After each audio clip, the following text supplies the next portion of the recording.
I'd say champions are not built just by the buckles that they have in their cabinet, but by the character and the personality that they bring to the table. I'm here today on BarrelRacingBuzz.com with Kay Blandford. And Kay, we're going to talk about the reverse arc, because a lot of times we talk about flexing and bending a horse and how important that is in the mechanics of a barrel race, but not always understand what it is to do the reverse of it as well and what that benefit is going to be. Tell us a little bit about what a reverse arc is going to do for our barrel horse. Like if I have a horse that's dropping his shoulder really bad, teaching him to get on their hind leg. You're not teaching him to roll back. You're teaching him to stand up in that turn and roll. And when you reverse arc them, get that hind leg up under them. Taking that shoulder weight, because if they're pushing, most horses want to get on their front end a little bit. It teaches them when you go up there and sit down and they drop, you reverse arc them. Or if they make a mistake, it's a reverse arc for me. Because you've got to break the cycle. If you just keep going through the motions of a mistake, the horse don't know what he does wrong. So I stop him and I reverse arc him and I stop him. The main deal is stop him, back him up, but reverse arc him, get him on that hind end. To me, that's the fastest way around the barrel. The horse on his hind end and everything underneath him.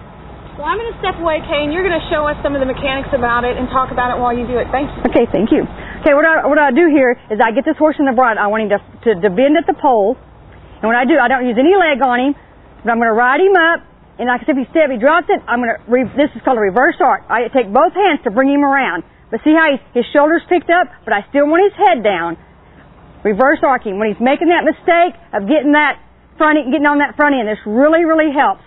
If you can't get it, you've got to make him move. You've got to move him up, then you reverse arcing. I put a little more weight in my outside stirrup, and I'll put a little more pressure on my outside ring. I want to keep this right here bent. I'm going to put pressure on my outside to make him move. I don't want him backing up. It's not a backing up deal. He has to be able to move all 4 feet. That's a reverse arc. You want him mostly forward motion, but not a backwards motion. See, he's going forward, but if you stand here and he backs up, he's not getting on his hind end and that shoulder picked up if he's backing up. So he's got to be moving forward. I won't use any leg, but see, I can make it speed up. See, I want him to break at the pole, but he's making a forward motion here.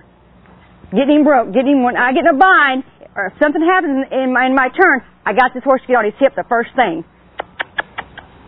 You can bring a little bit across there, but I really want to get my hand out here more. My right hand out here. Once you teach it, I can do him with one hand. He's broken up, so he'll do it with one hand. See, I don't have to use my outside rein. You see what I'm saying?